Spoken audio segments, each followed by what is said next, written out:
All right, so today while the kids at school are taking the math test, kids at home are going to watch this video on 1.6. I can evaluate algebraic expressions.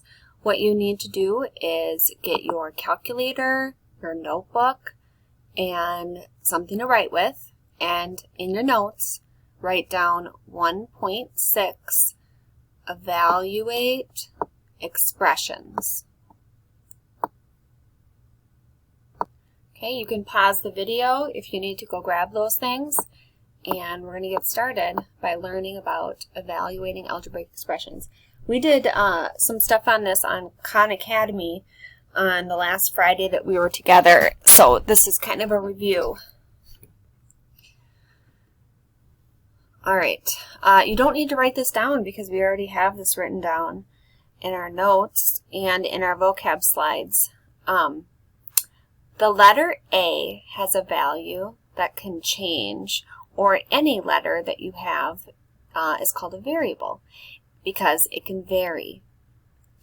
A number like 5 or 7 or 6 in an expression is called a constant because a number constantly equals that much. Okay? An algebraic expression means that you have one or more variables, so in this case A is the variable, and it usually contains a constant and some form of operation. In this case, it's addition. Okay? What we're going to do today is replace the variable with a value that they'll tell us. Okay, so we're going to start with this first one. We're going to evaluate C plus 9 for each value of C. So in your notes, write down C plus 9. And what we're going to do is replace C with 5, do the math. And then we'll replace it with 2 and do the math, and then we've got a word problem. Okay, so for the first one, if I replace C with 5, I would take 5, replace C with that, and then I do the math. 5 plus 9 is 14. So in my homework, I would show this work, and then my answer. Okay, you guys do the next one. Evaluate C plus 9 if C equals 2 now. It's varied, it's different. Okay, pause the video, do the problem. I'm going to show the answer now. If I replace 2 with C, 2 plus 9 is 11. 2 plus 9 is 11.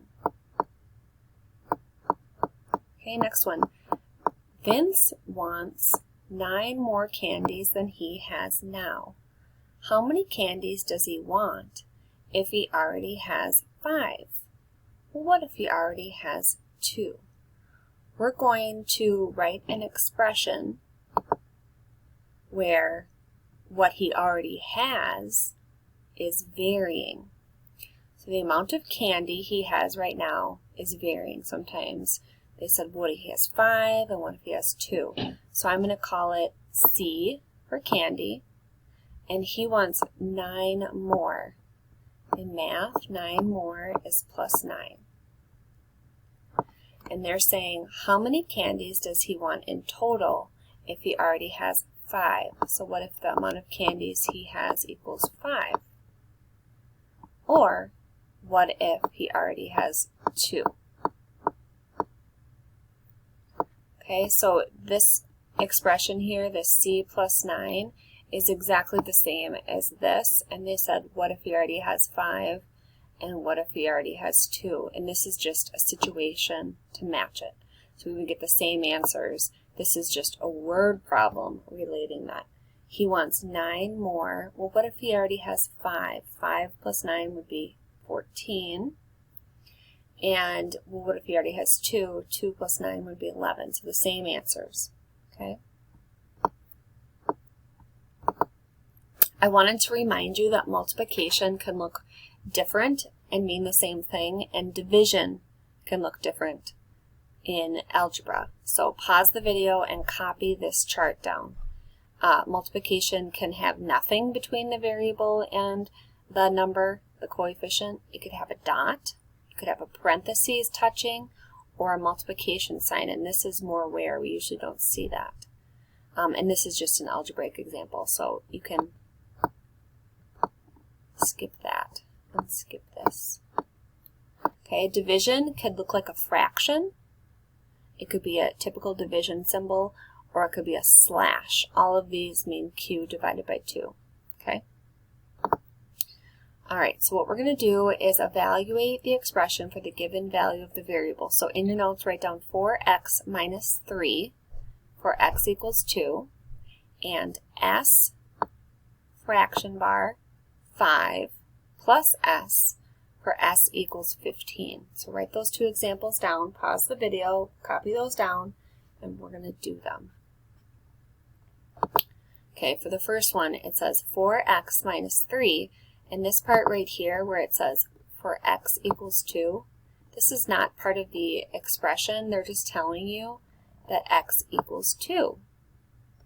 So I'm going to replace x with 2. Take this over here and replace x with 2.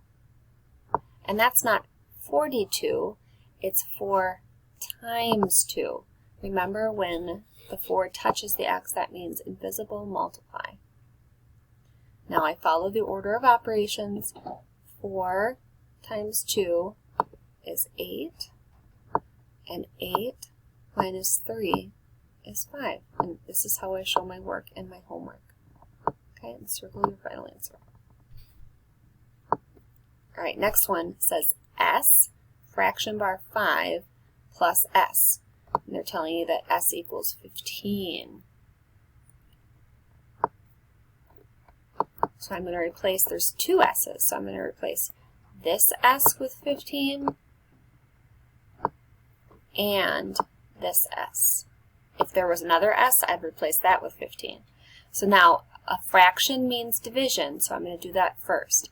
15 divided by 5 is 3. And then it said plus another s, so plus 15. 3 plus 15 equals 18. And then I circle my answer. Okay? If you need to re-watch this, you're welcome to pause and rewind. We're going to move on to the next example.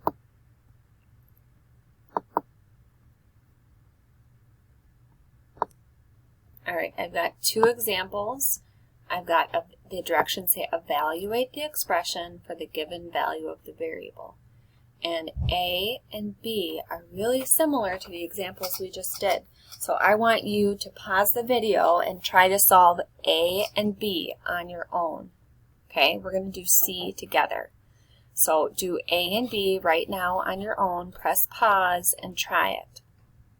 Okay, I'm going to go over it now, so press pause and try those two.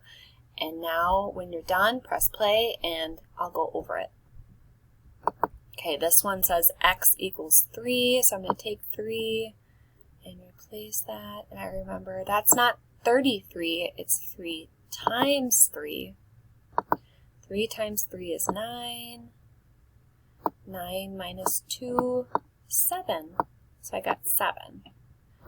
You got 7 for letter A. Awesome job. If you got a different answer, it could be that you multiplied wrong, or you thought that that was 33. But it's 3 times 3 minus 2.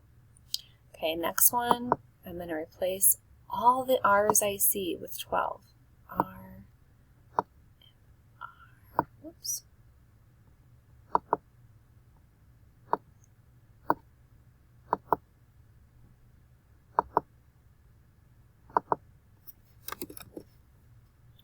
Okay, and this part right here is just telling me, hey, r equals 12. I don't do any math with that. So I'm going to do 12 divided by 3. Remember, a fraction means division. So I get 4 there. And 4 plus 12 equals 16. So I get 16 for that one. If you got 16, awesome job. If you got a different answer, could be that you got stuck with this division part, or that you didn't know what to do with the second r. Okay, now we're going to do this one together. So this time we've got y, and y equals 3, so I'm going to replace my y's with 3.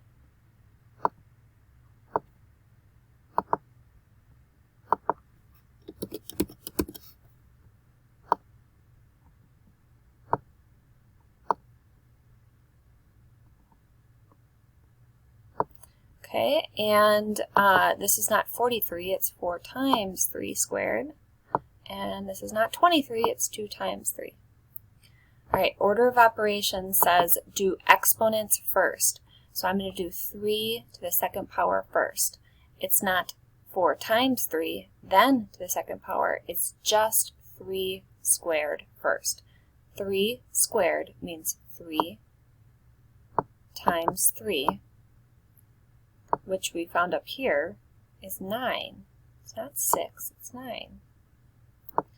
And now I multiply by 4 because exponents come before multiplication.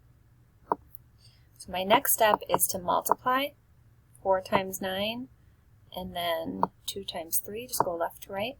So this would be 36, and this is 6, and my last step is to add. So I would get 42 for that one. Okay? Okay, so I would get 42 for that one. And then we have one more. What do we do if we've got two different letters? So copy down 6, fraction bar A, plus 4B. And they're telling us that A equals 3 and B equals 2. Okay, pause the video and copy that. A is 3, so I'm going to take 3 and replace it. I'm going to take this 3 up here. A is 3. And B is 2. So what I'm going to do is replace B with 2. And then I'll do my math. Division and multiplication come at the same time, so I'll do them left to right. 6 divided by 3 is 2. 4 times 2 is 8. And then my last step is to add. Okay, so that is 1.6, evaluating exponents. What I want you to do is the homework, which will be listed in Google Classroom in the book, and then I want you to take the lesson quiz that's listed in the assignment in Google Classroom. If you have any questions, you can ask me in class, or you could send me an email. Bye!